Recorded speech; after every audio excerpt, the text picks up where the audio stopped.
The Union Cabinet has approved the second tranche of production-linked incentive scheme on National Programme on High-Efficiency Solar PV Modules for achieving manufacturing capacity of gigawatt scale in high-efficiency solar PV modules.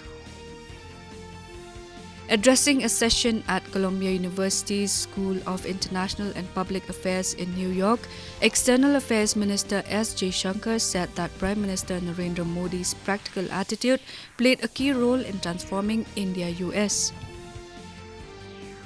Youth Affairs and Sports Minister Anurag Thakur yesterday launched a capacity-building training program for 14,000 youth volunteers of Nehru Yuva Kendra Sangathan.